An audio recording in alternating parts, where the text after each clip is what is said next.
araw, magandang gabi sa inyong lahat ng mga nakikinig at nanonood dito sa ating YouTube channel na US Visa Q&A. Ang topic po natin sa issue na ito ay kailan po ginagamit ang Affidavit of Support Form I-134 at ang Affidavit of Support Form I-864. Ang pagkakaiba po niyan ay kapag po ang petisyon ay non-immigrant based, kailangan pong gamitin ay Form I-134. Pareho po silang Affidavit of Support niya ng I-864 at I-134. Ano po? Kapag po immigrant petition naman, ang ginagamit po dyan ay yung I-864. So, kapag po ang pinala petition ay fiancé visa petition, ano po yan? Non-immigrant petition po yan. Kailangan po mag-execute ng Form I-134 Affidavit of Support yun pong petitioner na US citizen. Kapag ka po nag-petition naman ay asawa ng US citizen o kaya naman yung mga magulang, pinitisyon yung mga anak, kailangan po sila mag-execute ng Form I-864 Affidavit of Support. So, yan po ang pagkakaiba ng Form I-134 at Form I-864 sa kung saan at kailan sila pwedeng gamitin.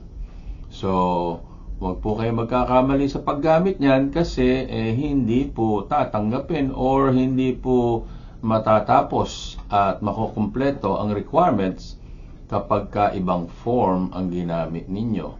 So, tandaan po natin, ang Form I-134 ay para po sa non-immigrant petition. For example din po, yung mga tourists dito sa US, kapag gusto nilang kumuha ng sponsors para sabihin sa immigration na bibigyan ako ng libreng tirahan, konting pocket money, at saka travel expenses, yung pong I-134 ang kailangan gamitin. Ngayon, doon din po sa humanitarian parole, ano po, ang kailangan pong fill-upan ng mga nag-i-sponsor doon sa finala ng humanitarian parole para makarating dito as non-immigrants para mabisita yung kanilang mga kamag-anak na may sakit, ano po? Form I-134 din po ang kailangan gamitin. So, yun po ang pagkakaiba. Form I-134, non-immigrant petitions or applications. Yung pong I-864, pag-immigrant petitions. Ano po? So, yan po ang pagkakaiba. Maraming salamat po sa inyong panonood at pakikinig. Ito po si Attorney A. Erwin Bautista. Tayo po ay napapakinggan sa radiophilm.com at sa Flash TV. Maraming salamat po sa inyong pagtangkilik. Sana po ay mag-subscribe kayo dito sa ating YouTube channel, US Visa Q&A. Maraming salamat po.